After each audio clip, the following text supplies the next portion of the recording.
yenze the one big eye, the star boss. Okay. Yeah man. Obulambu tambula buta big eye. Obulambu li fit. Kiri kityeyo. Webale kukola. Mashallah. Webale kukolera ddala kuba munnaye. Wano wendi essaawa zino. Mbadde sisuubira bannange. Togezaako mpola mpola naye era tobuusa nnyo. Mbireke. Bali webale kukola nteekateeka. Alhamdulillah. Endongo gifuniddemu ddala ssente big eye. Zisobola kugamba nti endongo sigifunyeemu ekyamazima. Yes, tosobola kumbala ku bantu batafunye mu ndongo. Ekisooka neekutte bulungi ng'omuntu. So nkyenyumirizaamu. Omanyi munne ebiseera ebisinga akasente bwe kaba kazze. Katonda ng'akuyambe n'ofuna ssente mu ndongo. N'omala ozifuna n'osooka oziddiibuuda mu ndiibuuda etali nnungi. Bisinziira ku muntu anyway. Buli muntu yamanyi byanyumirwa. Oba buli muntu yamanyi n'ebirooto bye. Mulimu oli nga ye ekirooto kye ayagala si kubeera awo ng'anyumirwa n'agenda eno n'agenda eri n'agenda ku holiday eno n'agenda eri nga ye kyekitwala ssente ze. Ne mubaamu oli n'agamba nti nze njagala okubala nti nina wali poloti, nina nawali poloti, nina nawali ekizimbe bwekiti so buli muntu yamanyi. Kinsanyusizza nnyo. Bannaye mmwe abatulaba wano wendi ndi wano wa big eye. Ndi mu maka ge. Sigambuzanya era toyinza galaba n'ogayisaamu maaso. Actually, I think I'm the first person asoose okujjako wano mu media. Musajja tapangisa. Alina ekizimbe wano bwaguuga. Owange kiki? Saagala eyo tugere ku nsonga ezatuleese. Kuba eyo teriemu ku nsonga. Waliwo ensonga ze waŋŋambye tugenda kwogera ku kino. Kati big eye kakubuulire.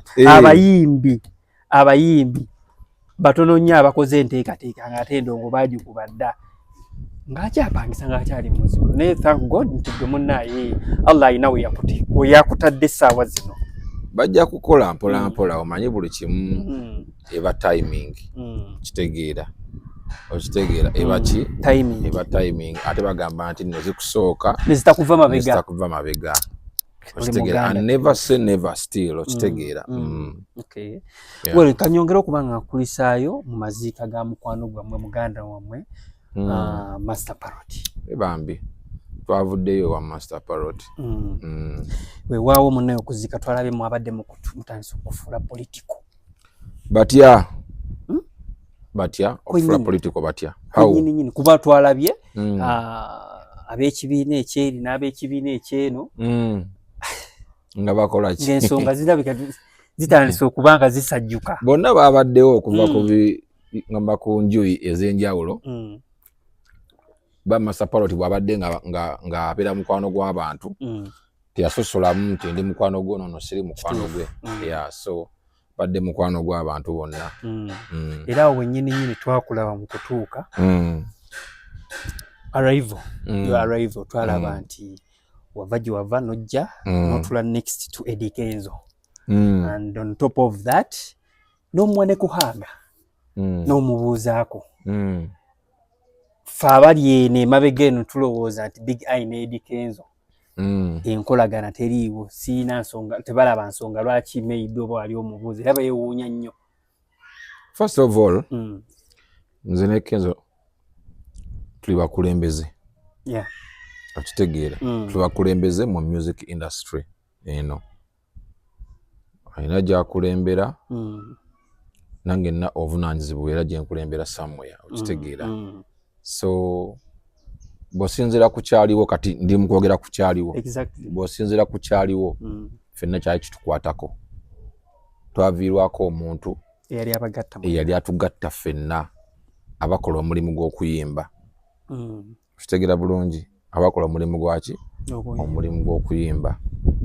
Era kyova olaba nti bw'olaba embeera ng'eyo tekwewuunyisa. Tekwewuunyisa. Kuba ate ffe oba nja kukiyita nti ebitwawula ne Kenzo ebiseera ebisinga ziba disagreements. Nga tetukkaanyizza wantu.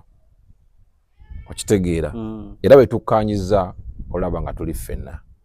Yeah man. Naye before kuba ebbanga eno natuzze tulaba oba twalinga tulaba nti gwe naye temuli makambugu weewaawo waliwo ebintu maybe ebyabatabula emabega kaawo nga ku kiro ky'okufa kya Masapalo tekinnatuukawo. Of course bibeerawo naye n'omuntu akayana nga tolina kigendererwa oba olina ekikyamu ku mutwe okitegeera. For example, let's say oba nkuwa example ki simanyi ango gye nnyinza kireeta mu bantu ne bakifuna in a way okitegeera nti ensi kati ya dialogue ku bintu ebisinga era ata respectinga dialogue aba tamanyi kyakola ki aba talina direction okitegeera nti ebitukayanya kati lately ebyali bisinga otukayanya byali era nga biri mu music industry mu bukulembeze nabiina kutambula bitya okitegeera. So kati era of course wabeerawo entuulo ez'enjawulo okusinziira okitegeera kuba tuli bakulembeze n'abakulembeze buli omu aba alina gy'akiikirira ne baakiikirira okusinziira okitegeera. Nze ndi wa UMA ne Kenzo wa Federation okitegeera UNMF okitegeera twalina okusika omuguwa nga tulina ffe betukayanako nga UMA nabo nga balina bye bakola ki naye nga temuli ebiyamwe biri personal mmwe ng'abantu kwabagamba nayo byaliwo nasanga n'obuzibu by the way nti ne bwe twakayana nti ne bwe nakayananga ebiri administrative abantu nga balowooza biri personal okitegeera era ekintu ekyo nti kinsumbuye nnyo nti ate bwe kijja ku biri personal oba nga balowooza nti ate bwe biri administrative ebiri administrative ate nga bisa ku personal okitegeera. So ne wabeerawo okutabula okategedde mu kujja kuno ng'otuuse bwoti mulumbe abantu balowooza kugenda the other side eri ne wateekera ddala wano akatebe wali Kenzo wano wennyini ne mutuula nga almost muli mugundi eyo ye yali wingi ey'abakulembeze byalimu yes byalimu because waliwo nti omukolo gwali muteeketeeke ate ng'era ffe twali mu nteekateeka aba UMA ne Federation kyova olaba ne nakulabayo mu mass gw'omu ku bannamawulire abaaliyo mu kusabira omwoyo gw'omugenzi eri ku Uganda Funeral Service kitegedde era walaba nti nno abantu tebaaliyo bangi naye waaliyo abakulembeze olwa Ebola okitegedde bantu baali limited era ffe abakulembeze twakola ki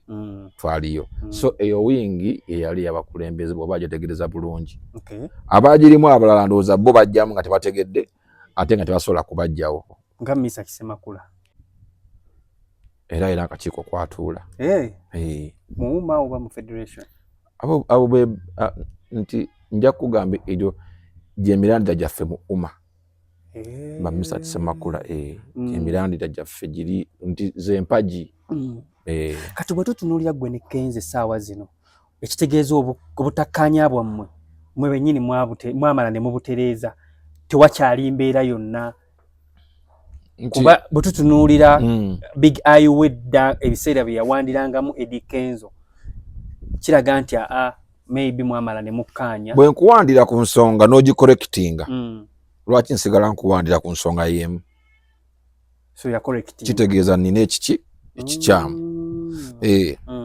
lwe nkuwandira ku nsonga okitegedde nga bwogambye nti kuwanda n'ogikorekitinga tolina nsonga lwaki oba omuddiza lwaki ate mba nsigala nkuwandira ku nsonga y'emu kitegeera kuba nze mmanyi kye bayita leadership olina okuba nga otegeera okitegedde olina okuba nga okola ki ng'otegeera kitegeera ate buli leader ovaayo behave like a leader kitegeera bakifaananyi kirungi eri abo b'okulembera n'abo abakulabirako n'abakukkiririzaamu you understand so however much obeera okusika omuguwa ndika for example nga event ng'eyo naye twandibadde nga bakyaliwo okusika omuguwa kuli okw'amaanyi okitegeera era nga alinso okugenda mu buzaako as a leader. Biki ebyo mwali mutakkaanyako ebyabaleetera okugamba nti kati yabitereeza tewakyali kusukana muguwa gwe naye ebimu ku byo ebitonotono details zaali nyingi nti nja kugaa kale ku byasembayo mwenna nti waliwo okusika omuguwa federation bwe yajja okitegedde twali tulina bye tutakkiriziganyako nga umma ekibiina eky'amaanyi ekibaddewo nga kikulembera abayimbi mu Uganda okitegeera nga bagamba bino ate ffe nga tugamba biki bino mpaka yetwatuula ne tukkanya kuba ffenna ebigendererwa byaffe bye bimu mubeerewo tufune kituyita enkolagana okitegedde era we have a memorandum of understanding between UMA and the federation. There is a memorandum of understanding because entalo bwe tulwana ate za affecting industry ate nga tubakulembeze ffenna okitegeera kitegeeza nti by all means tulina okutula ku mmeza ntukola ki netukkaanya industry okubanga egenda mu maaso so twatuula sinze nzekka nina abakulembeze abalala kuba siri nzekka okitegedde abakulembeze ba UMA gye bali na federation ki gye bali okitegeera tugamba nti ku kino era kyobola nti twasobodde nti n'okuddukanya enteekateeka y'okuzika kwa Master Parrot nga tuli kitya nga tuli kimu era mwalabye enteekateeka yabadde ennungi wewawo nti wavuddeyo abo abatamanyi abalowooza nti birina kutambula nga babikola ki nga birowooza oli naava eri n'awanda nga tamanyi kyawandira those guys nengamba look at these people nti big eye taliddamu kubeera nga bafunye okukanya Eddie Kenzo oba kutuula nga batudde ku mpimpi we bati oba kwebuuza kwewa kuhaaga nga tumanyi kiyinza okuba ekizibu you know how far we have come kitegeera nti obutakkaanya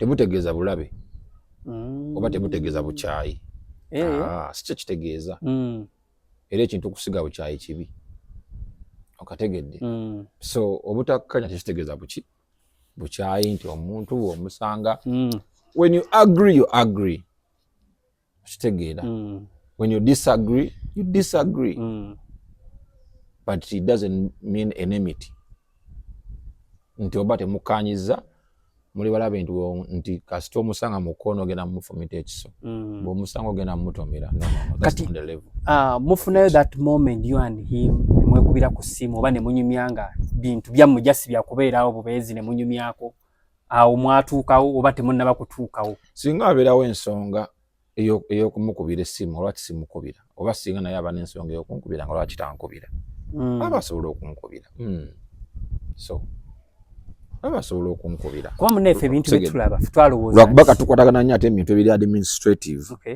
for now okitegedde kuba twatakinga responsibilities ez'obuweereza ku byali birowoozebwa nti maybe engeri gye yaba nti kati munne yakusukkulumako mu ngeri emu oba endala maybe bye byakunyiiza oba bye byakubeerako okubanga ofiiringa jealous gyali kyekiraga omuntu nti yasukkuluma ku muntu kuba kati mu ebintu ebimu mu bitaaminga bulala okitegedde buli muntu asukkuluma okusinziira ku birooto bye ndabutya bw'ayagala okubeera okategedde so okusukkuluma nga tuli mu competition na muntu oba otegeeza ki okategedde buli muntu alivinga am I not happy gw'osobola okuleeta abantu mu nsi abali bubi n'onteekamu nti biga ali bubi okitegeera lwakuba nti abantu era nga omanyi ensi gye tulimu babeeraawo nga bakompeyalinga naye oluusi gwe n'okompeyalinga ekintu nga gw'okikompeyalinga kate tekimulya okitegedde for example I want to give you an example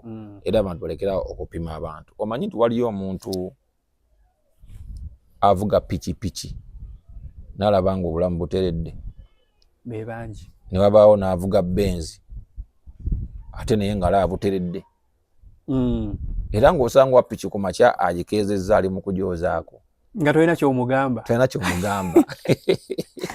ali mu kujoozaako n'osanga n'owa benzi nga naye essanyu lyalina lyerimu okategedde akantu ako lwakuba nti abantu bateekawo embeera naye mu nsi muno abantu tebalina kufaanagana nokitegedde muganda wange abantu kizibu nnyo zirya nga tezenkana era ene yawukana ku eno naye ate ziri ku mukono gutya gwe gumu era bwe zijja okukwata zonna zikwata ziti okategedde akantu ako zonna zikwata zitya ziti kati naye erina kuba bwetyo okutambula obulungi ng'ekola ebyayo naye erina kuba bwetyo okukola ebyayo gattakuno ndio togamba ono wakusinga obuwanvu eno ng'esinga eno eno esinga eno obuwanvu what's that okategedde so buli omu yamanyi people have different dreams. So a lot of speech zayogerwa wavaayo noyogera speech abantu abenjawulo ne boogera speech era mu kyo Kenzo nga yeero omukulembeze w'abayimbi oba kibiina kya UNMF n'avaayo n'agamba nti ebintu ebikoleddwa wano President Museveni yakoze ki yabikoze. Do you agree with that? Oba naye wali okkiriziganya n'ekyo kuba byayogerwa biva mu kamwa ke? Of course yakyogera yakivunaanyizibwako because yamanyi singa oba omubuuzizza manyinza omuntu nyali nemubuuza lwaki ogamba nti yabikoze okategedde lwaki ogamba nti yabikoze kati naye naakunnyonnyola nti olwakino nakino nakino nakino kyova olaba me I was against Nayomba the next day ani eyali MC soko ndeyo tugenda gendayo nti omuntu nti omubuuza naakunnyonnyola lwaki so nga tonnamubuuza oyinza obutamanya otegedde olumu yeeba engeri ennungi ey'okukwatamu ebintu nga tonnagamba nti ki nga tonnawakana naye naakubuuza kati bw'aba alimba naye n'omugaana olimba kiri bwe kiti ne bwe kiti lwaki obadde olimba kati gwenga gwe big eye ava ku side eri mwe gimuyita ey'abantu wakirabira in which perspective? Nze nakiraba nga bwe yakyogera of course n'ekireka nga bwe yakikola ki nga bwe yakyogera of course saamubuuza lwaki ogambye bw'otyo kati ale mpaka naye ng'akunnyonnyodde ba kuli kwali kuziika okitegeera so mpaka naye ng'akunnyonnyodde munnange. Akaseera kaatuuka bwe bayimba oluyimba lw'eggwanga ne bayimba ekitiibwa kya Buganda is it ne bayimba oluyimba lwa national anthem ya NUP wali next to Eddie Kenzo waliwo Yanga Mulo waliwo Papa Misa Kisemakula bwe bayimba oluyimba n'oyimuka nenyimuka Yanga Mulo n'ayimuka Papa Misa Kisemakula n'ayimuka Eddie Kenzo n'alemera mu ntebe wali tosobola mugamba nti owaaye oluyimba ate nze mugamba ye tawulira taba kugenda maaso abigayi yogera bino ebigambo nga biva ku mutobo yawe nze mugamba ati kati yimuka kati tuula ffe twayimirira ffe twawulira ati tuyimirira oluyimba lwa mugita national anthem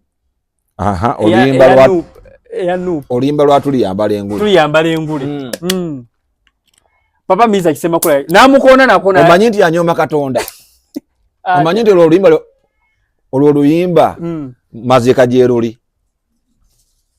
mazika nga muli mukuziika omanyi oluyimba lukola ku maziika era lwegenda mu maziika agasinga oliri oba tebayimba nti olutalo nga luwedde naye nga ku muntu afudde accordingly ku kibiina kyawagira bayinza olukuba ku gundi ya NRM ekyawa abantu bavaako luve nga bo ndowooza abo abaagala okuluvaako naye oluyimba ssebo oluyimba ssebo ze zimu ku nnyimba zo gamba z'emyoyo okategedde akantu kati Kenzo asigala mu ntebe akoze bw'ati ng'atudde muyimba wali tosobola mugamba ssebo tewaaye situka ssebo yandi wala nali mugambye big eye ati nali nga sisobola ate kubanga oluyimba lutandise ate naye mbange no ndi mu kunyumya bajja bangi kamera mwaleeta nnyingi kamera mwaleeta nnyingi osana mugambe tuwaaye tulaba ekigenda mu maaso naye kati lwatandika nga nina okuba focused nti okategedde naye nali focused nga tosobola mugamba kumukoonako okumugamba nti ssebo kati oluyimba lw'engule tuli mu luyimba tuyimuse singa nali nga nsobola omukoonako nali mugambye nti owange ekigenda maaso tokiraba oba ali omutya kuba abantu abasinga bayimira sibekyali almost crowd yonna oba ali omutya nga mutya omugamba ki nti munnaye tuli mu kuyimba luyimba lwa ntya kumugamba so omugamba ekintu kyakyenjagala omugamba mu bigambo Eddie bye yayogedde yagamba nti yabadde tasobola kuyimuka kuyimba luyimba olwo reason being nti omukule ngoseka nti omukulu principal yamugamba ateekemu naye namubuuza eno behind the nemuga ssebo towa luyimba kitiibwa namubuuza nemuga ssebo oluyimba tolwa ssebo kitiibwa ndabye obadde otudde kiki nga mumaze okuyimba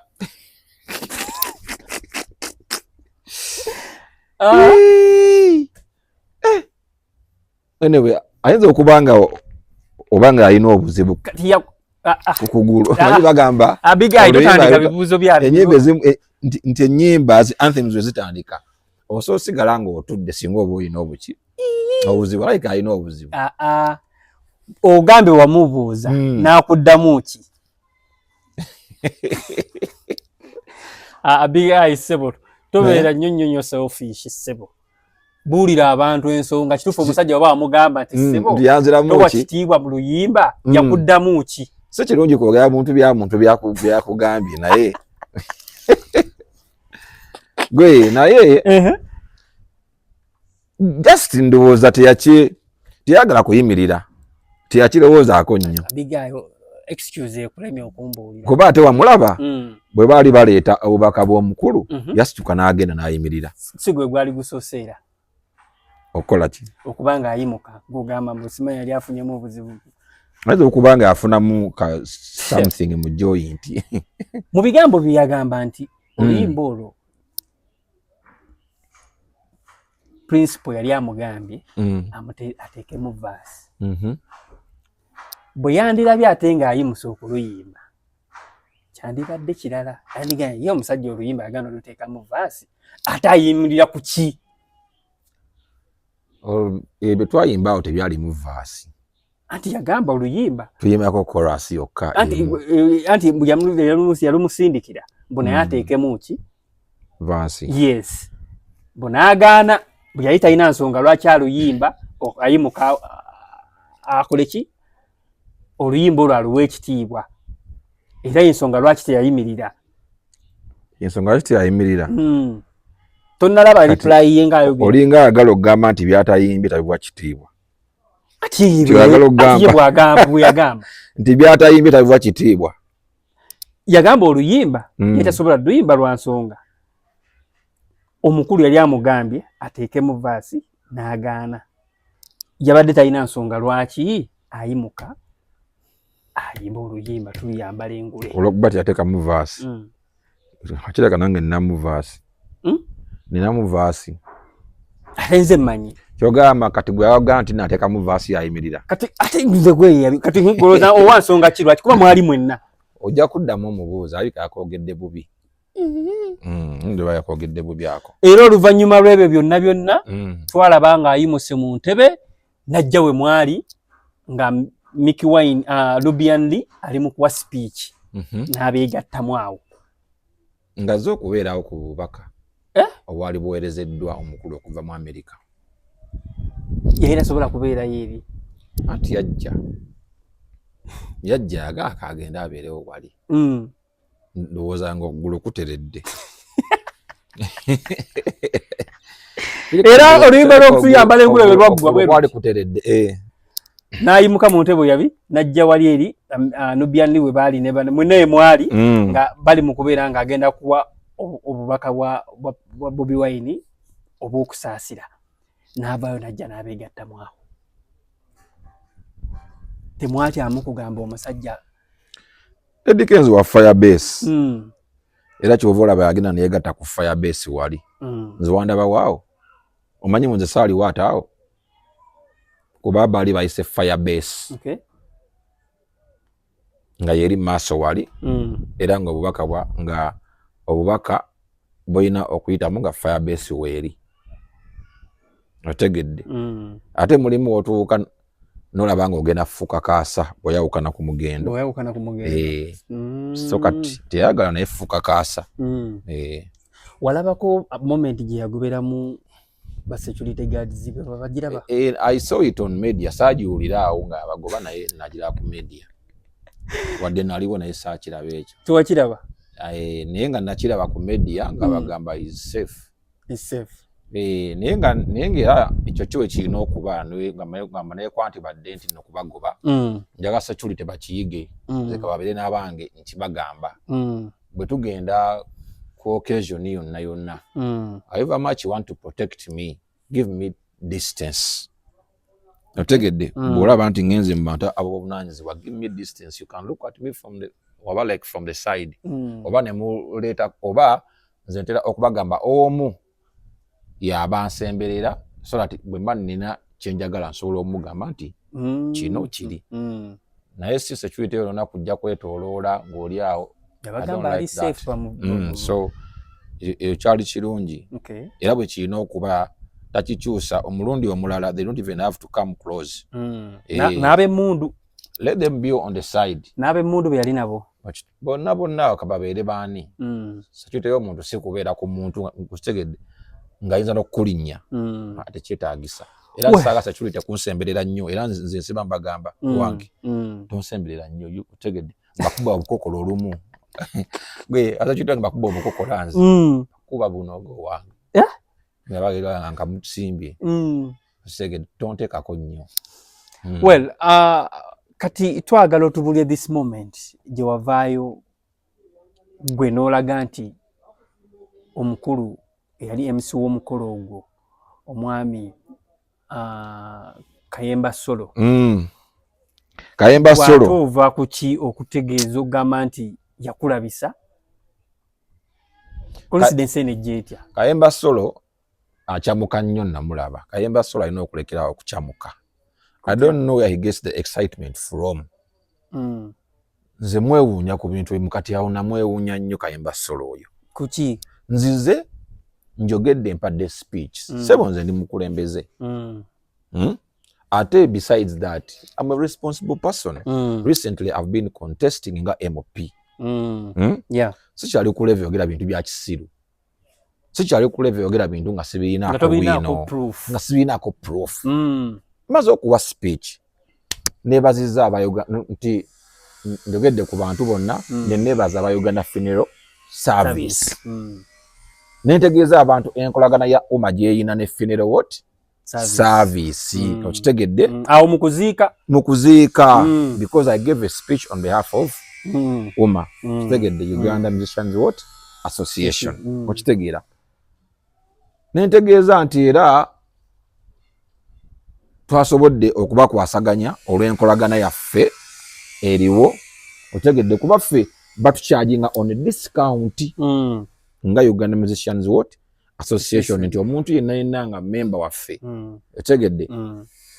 Batucharginga on a discount olw'egundu gye twateekawo eri. Okitegedde? Enkolagana. Okitegeera?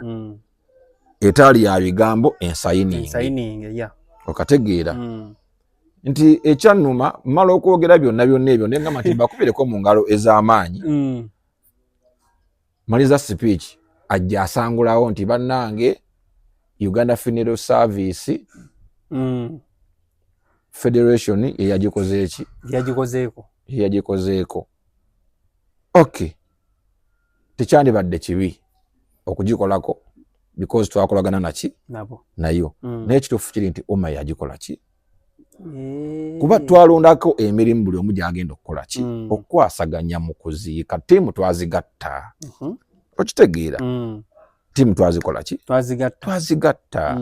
Okitegeera? Nti ekintu ekyo nakyogera nga kirimu ebintu bimeka? Bibiri. Of course ne Uganda Funeral Service efuniramu awo mu kugyebaza n'okurecognizinga emirimu gyekoze eki? Gyekoze. Ate si weesoose. okitegedde etuyamba ne kuba upcoming abenjawulo mutamanyi okitegedde ensi beta saako mawulire okitegedde nga bafunye obwetaavu okategedde so bwe nakyogerako najja nabi neutralizing kati nandabisa nga nze ayogera ebyekisiru sebo kayemba solo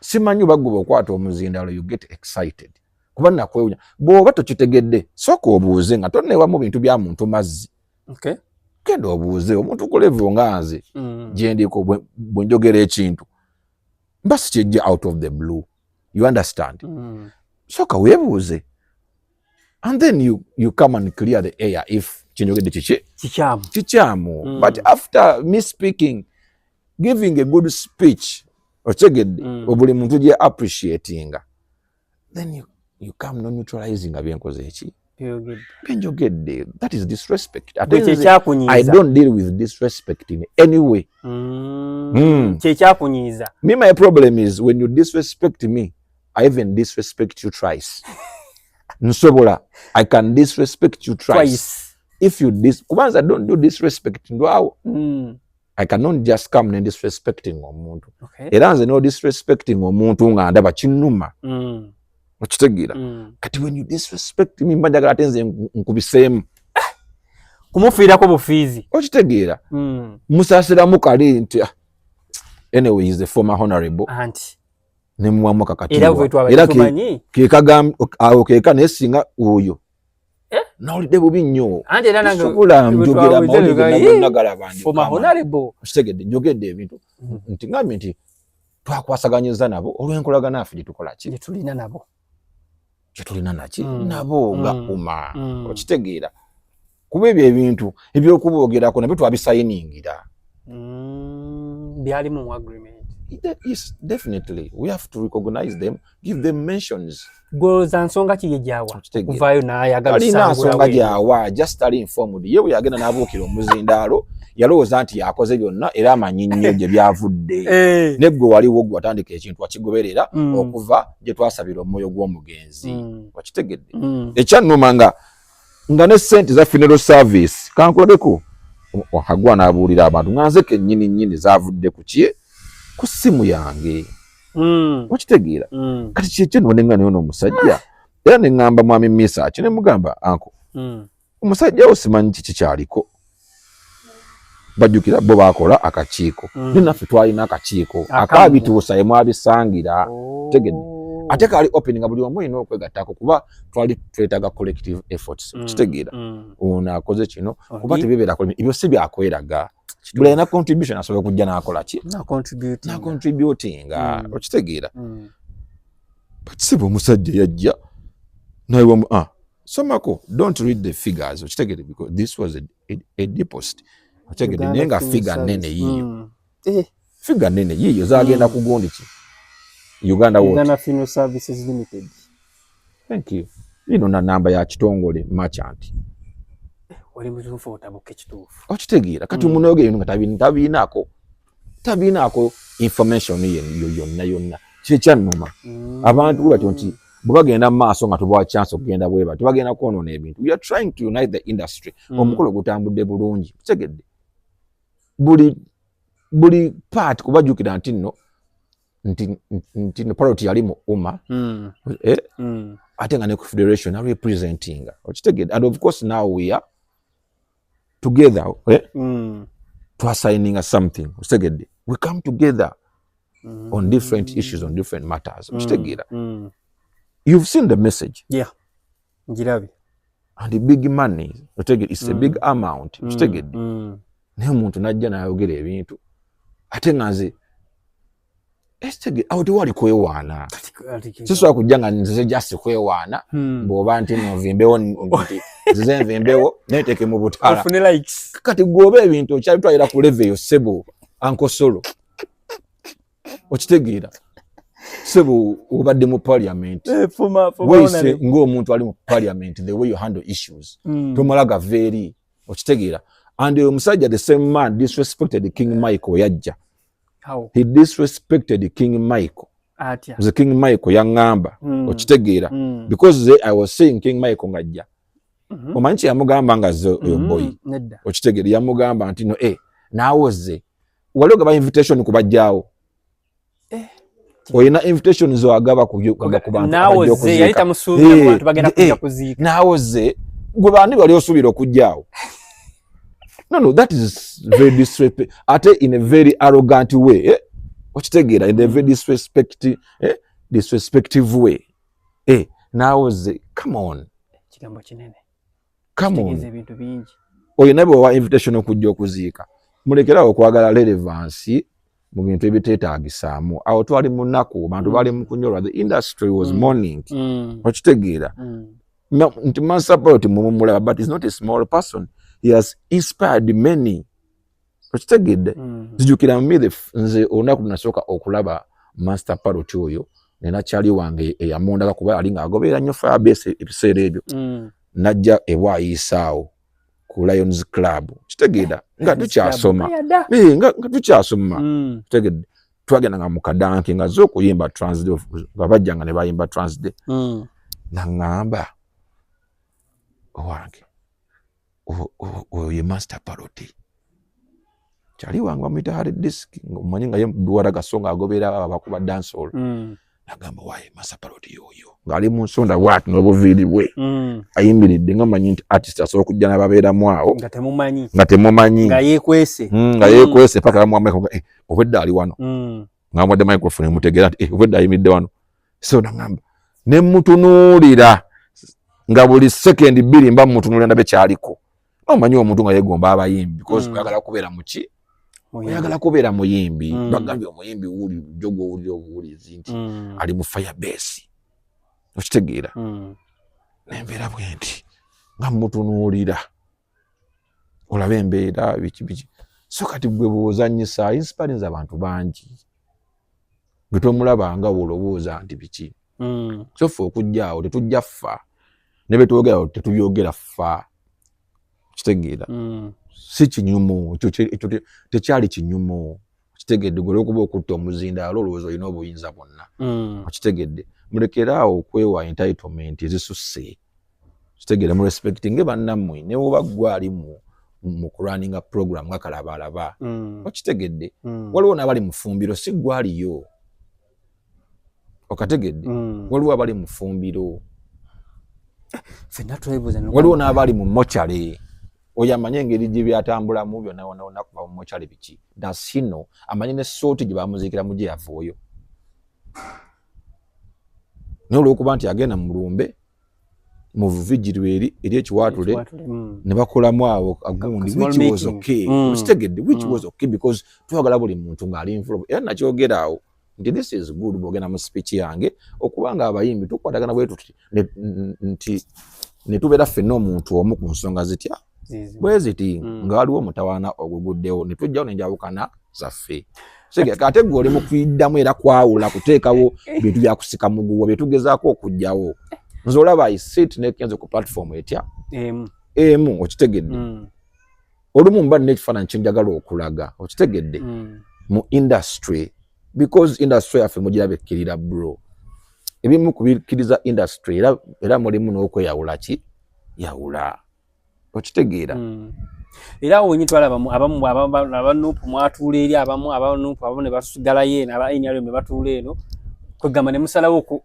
okuteekawo si wekyali aiva mach nti no Firebase of course erimu ekifaananyi kya nupu okitegedde naye eri baatula Firebase okitegeera kati nze eno gye nali era walabayo balagali bonna baaliyo ba NRM okitegeera bonna baaliyo bakenzo baaliyo nange gye nali okitegedde you saw young Mulo was sitting exactly next to Kenzo okitegeera nga kyetwagala ekifaananyi ekyo okitegedde ate kuli kwali kufiirwa tiwali byakwawula yawulamu okitegedde kwali kufiirwa kati gwe bw'otandika ate okugamba okulwanira ani yakoze eki nze nakyogerako saakirowooza nakyo nalowooza nti mpisaawo Uganda Funeral Service okugyebaza okitegedde nti era twasobodde okuba bye twakwasaganya okitegedde olw'enkolagana ffe tukola ki gye tulina ng'aba Uganda Musicians kati mu statement ye Eddie gye yayogera n'agamba nti mu bye baawaayo nga gavumenti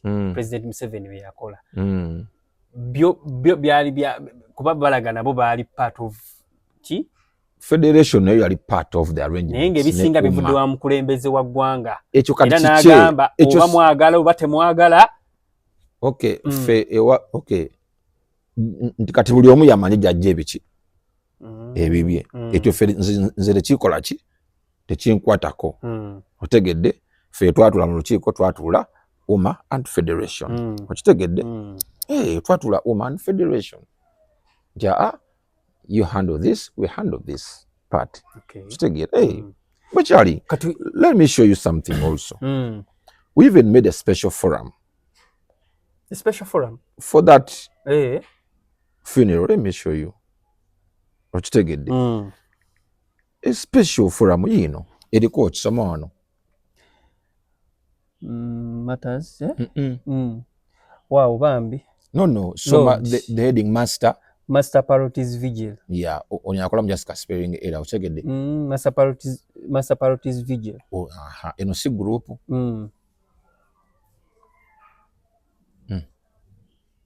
Otegede. Hey. Are you seeing? Are you seeing Bakalumba wanona? This is Kalumba. Otegede. Banakis, all of them. Have you seen? This is Lord Hugh. Nabona abana abo walaba ku ground nga tuli waneno, they are reporting here. Bajigula group eno ngenaku z'omwezi mmeka twaziteekawo? Yali Tuesday. Thank you so much. Twamuzika lwa kumeka? Lwa kusatu. Twagiteekawo Tuesday. Oba twatandikirawo oku actinga emisana. Nkyakulaga. Gwagenda okusomera abantu.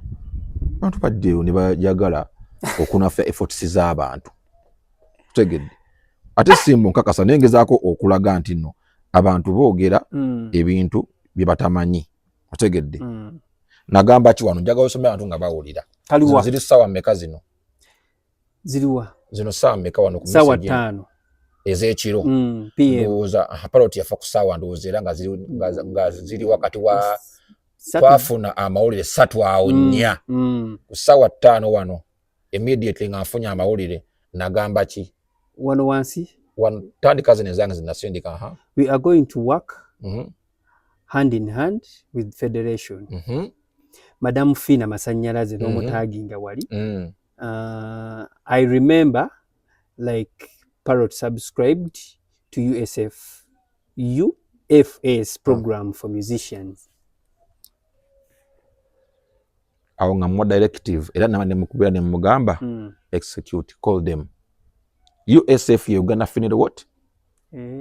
Service, that is USF. Nga nze njogera angamba secretary nti let's subscribe. No, he subscribe but he's a member of UMA. Yes. So he's a subscriber. No, he's a subscriber member for that initiative. Kategedde. Kitegedde. Nze nkyogera. And that's how Uganda Funeral Service came on board. Era nagamba we are going to work hand in hand. Even before saying this. Otegedde nti abantu bo balowooza they don't know where things come from. Kitegedde. Why you know forum bolaba amawulire gajja mu group ogw'okufa kwani kwa Parrot. Zino sawa zaali mmeka? Nyanda kika 5. Gunetandika okutambula ku forum. You see my you see my reaction? Sawa nyana na respondinga. Yeah. Kitegera. Era nembagambira nti let's start this and this. Kati honorable gye yava n'akuyisaamu eggaalo kyakwisa bulungi n'akamu. Nakyo nimbyemu wano. Byonna biri on record. You see how we did things. We made things happen. Kitegeera. Byonna era naawe ku funeral service waliwo watuleka. Awo mugondi. Era awo tiimu etwazaawulizaamu yagenda mu kyalo okitegedde. Federation negikulembera. Yagenda okukwasaganya ebyeri gye bamuziika. Era ne Federation njagala okugyebaza yakola omulimu gwaki gw'amaanyi. Okitegeera. We have to appreciate. Kati yakubira ku kasimu nagamba naye after oluvannyuma lw'okulaba message eyo takwetonderangako. Yamanyi ba neetondedde bata neetondedde nze mugambi saagala zalawo erionze saagala muntu azalawo abantu okitegeera era ngenda okulenkera nga ne Maiko kati gwe zalawo otya Maiko Maiko Ssebo dancehall artist Parrot is a dancehall artist okitegeera naawe ozze naawe omaze nange kati era naye Katonda asaasira anyway right now tubakulembeze naye n'obingambye nga siri mukulembeze oyinza okutegeera simanyi oba nsobola nze saagala disrespect there and then I come and nenkujjako microphone nenkugamba Ssebo nze nga siku disrespecting ngako don't disrespect me oyina mu authority eyo. Should we send King herself President Wauma they are showing up for the burial twali tumusuubira okujja weewaawo yaliwo wali ku funeral service okubeera nga enteekateeka zonna zikolebwa biki nga President Wauma naye appearing for the burial kiki yali afunye yalina program bambi nga tezisobola kukyuka nga tezisobola kukolaki kukyuka era kyovola nti ffe twaliyo okitegeera era nti kati ffe tubeera era omebajja eri omeba represented kitutegeera yalina program nga tezisobola musobozesa kukolaki kale nga tunatera okuba nga tumaliriza ojjukira bulungi nnyo speech ya Papa Mesach Ssemakula njijjukira ogijjukira era mu bimu ebigambo yagamba toddeeyo papa yanyiiga naye yali mutuufu toddeeyo kubuleminga muntu bw'oba teweenyigira mu bintu bya banno naawe tosuubira kunyigira muki mu bibyo gwe teweenyigira mu bintu bya banno tosuubira naye kwenyigira mu bibyo era awo nyini wava n'omuyimbi omwe yalaga vidiyo ng'agamba nti Mesach Ssemakula actually yabika yasinga n'omujjako omuyimbi oyo omu sigenda mukukunga bamuyita Raneeke yavaayo n'agamba Mesach Ssemakula toliwo wano musajja ayimbye nammwe n'agenda nga mentioninga one by one era Raneeke ekintu kyakola kyefaananyirizaako n'ekyakayemba solo omanyi lwaki ng'ogambye tebaliiwo oba tebanajja oyina essaawa zebabawadde okujja kuba at the end of it Papa Mesach wamulaba he showed up at the vigil eri okitegedde era akola omulimu munene ocoordinatinga naye ebintu bitya bingi okitegeera gw'olina obudde bwamugamba bw'alina okutuukiramu era abantu abali for example abali ku nteekateeka y'omukyalo wali obamanyi okitegeera Raneeke naye yayogera ebintu ne mwewuunya nga tabitegeera okitegeera ng'otadde abantu ku nninga gundi oliwa oyagala bajje beera olujja mulekera kuyisaamu abantu amaaso you guys mulekera kuyisaamu abantu amaaso mugenda kutamya abantu ebintu era awo Papa Mesach Ssemakula we yasinzirira n'ayogera ebigambo bye yayogera ng'alaga nti yava mu mbeera n'agamba nti gwe bwe tuba mu mbeera ng'eno lwaki oba osuubira nze gwe mwateekawo anti ekyo eŋŋamba gwe gw'otaatumye oba gw'otaakwasa buvunaanyizibwa bw'ekyo otegedde gwe yagambako nti akola ku by'okuziika oba nti buli okunaabeera yalina okujja n'adduka emisinde n'abeerawo era yagamba Mesach nti gwe bw'oba ozze tandikiraawo kale wetukomye tandikaawo oba gwe kyosanze nga tekiteredde gukikole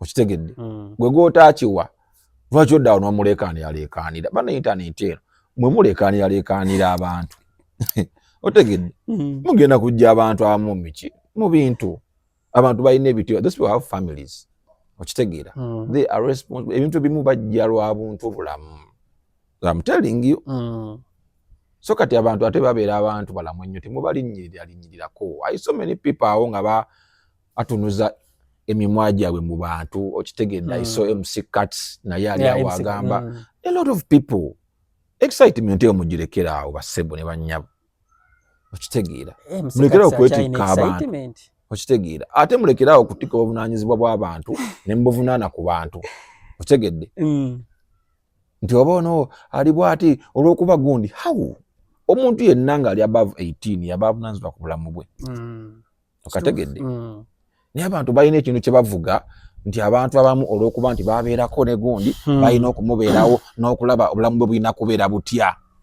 Brad nze bwe nkuwa ssente oŋŋamba kyogenda ozikolamu okiŋŋamba mbuka ne kyozikolamu nziraawo nkirondole omuntu omukulu. And all people don't have to be the same. Siteeka nti abantu bonna balina kuba kyekitya kyekimu. Buli muntu Katonda yamanyi destination ye. Kituufu. Tegedde final destination. Buli muntu yamanyi olugendo lwe olw'obuki olw'obulamu.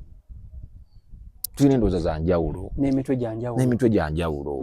Naye abantu gundi stupidly omuntu obulaminga otya omuntu ku mbeera y'omuntu atali maama we atali taata we okitegedde atamusuza okitegeera. Olaba ne maama wo ne taata wo katamanyi kyoliko aba tamanyi. Maama wange amanyi kyendiko taata wange amanyi sayino nti ntudde wano mu kamera naye nga yeyanzaala. So omuntu bwaweza emyaka 18 ensobi zonna zonna zaakola zirina kuba ku ye singa aba akoze eki ensobi otegedde. Ekintu ekirala nakino kankyogere nawulira abantu nga bagamba nga Parrot bamutaminga ng'omuntu omulalu bwe yali avuddeko Parrot abadde tavangako. Parrot abadde tavangako. Ffe tubadde tubeera ne Parrot oyo mu Uma.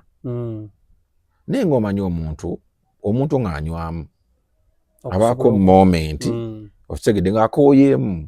So kati omuntu bw'omukwatira mu fix eyo n'omukwatira awo ng'akoze eki ng'akooyeemu, bw'omukwatira mu fix eyo togamba nti n'enkya ajja kuba bw'atyo okitegeera. Nze njagala abantu bampeyo ka video nga Parrot asaba buyambi.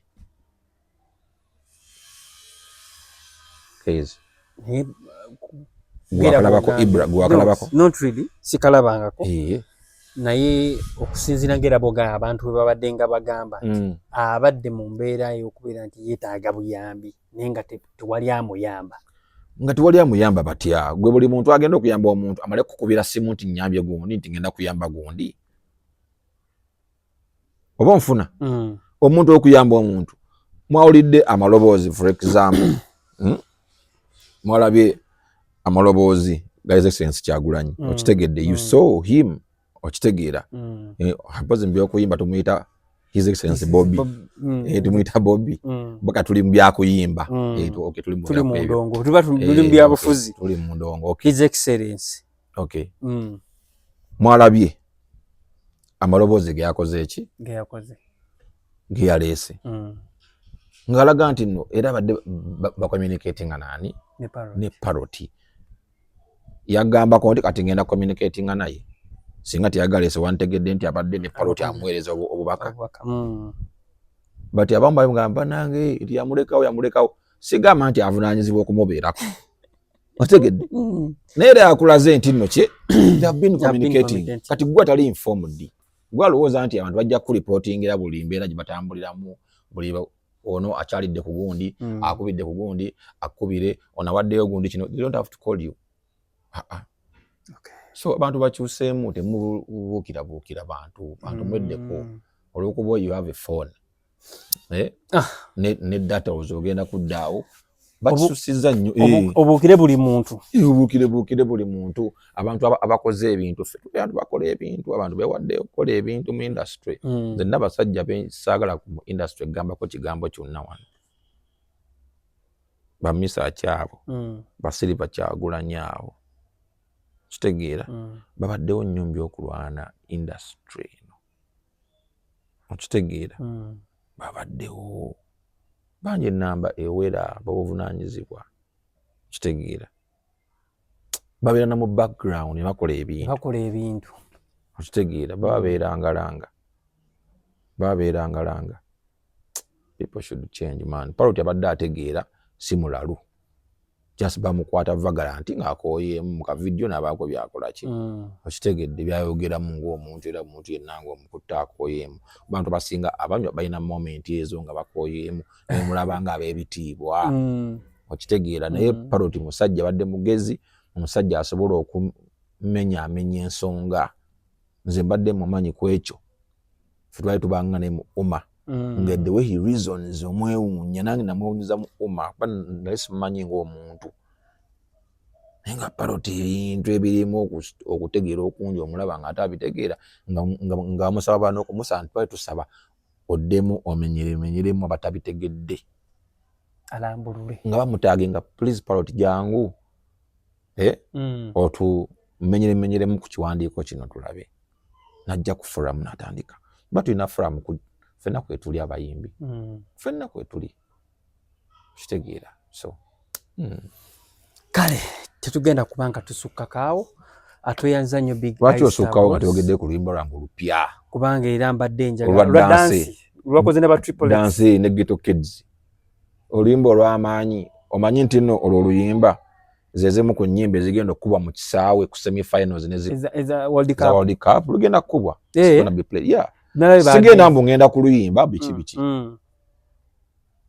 naye lugenda kukubwa eri lugenda kukubwa dansa agenda kukubwa eri era tuli mu kusayininga gundi za copyright biki mbawe full gundi mujja kulaba nga baluzanya dansi kuba mune tubadde tumalinawo ogenda flying but you can know they play music that's why it's one of the songs from Africa zigenda okuba mu kisaawe eri kale era bangambye nti lugenda kuba emirundi emeka ena mirundi ena mu tournament yonna emirundi emeka ena kati gwe kifunamu oti kosi nkifunamu ojja kulaba nga yenfunamu bali mu kudraftinga nange nababuulidde kati ya drafting ate kati saa ate nkubuulire byonna mujja twagala tukubale webale nnyo mujja kumbala kale oyo abadde Big Eye Star Boss tweyanza nnyo tweyanza egessebo